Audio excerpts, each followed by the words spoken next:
Tu me prends pour une quiche ou bien d'après toi, j'utilise mal ma capacité d'emprunt et je n'en tire pas le meilleur parti possible. Et d'ailleurs, tout le monde aurait une capacité d'emprunt. Tu veux dire que c'est un peu comme les taches de naissance, il suffit de bien chercher, on finit par la trouver. La capacité d'emprunt, c'est comme un miroir. En fait, c'est le miroir de ton dynamisme. D'accord ?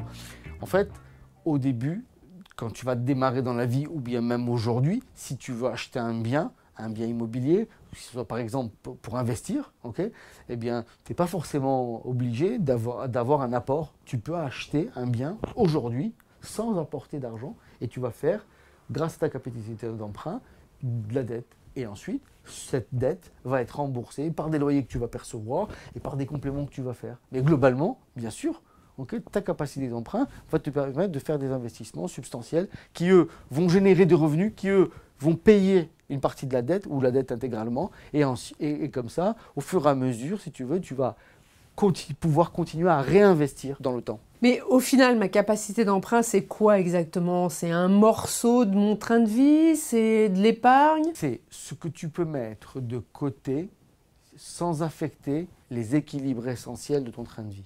C'est ce que tu peux mettre de côté et qui te permettra ensuite d'avoir ce qu'on appelle un reste à vivre, sans que ce reste à vivre soit impacté de manière significative. Donc en fait, c'est ma capacité à épargner que je vais mettre au service d'un remboursement de crédit plutôt qu'à acheter en direct un bien pour avoir plus. Exactement. En fait, cette capacité à épargner, okay, c'est de l'épargne que tu vas affecter directement dans un projet sans avoir à le mettre, à le placer et à demander à autrui de faire en sorte qu'il te rapporte de l'argent. Ici, tu prends tes responsabilités, tu le places où tu veux, dans de l'immobilier notamment, et grâce effectivement à ton épargne au loyer, cet investissement va fructifier de manière significative sur des bases que tu connais, puisqu'au démarrage de ton investissement, tu vas savoir où tu le mets, comment tu le mets et pourquoi tu le fais. Donc c'est pas seulement ma capacité d'emprunt, en fait c'est aussi ma capacité à choisir.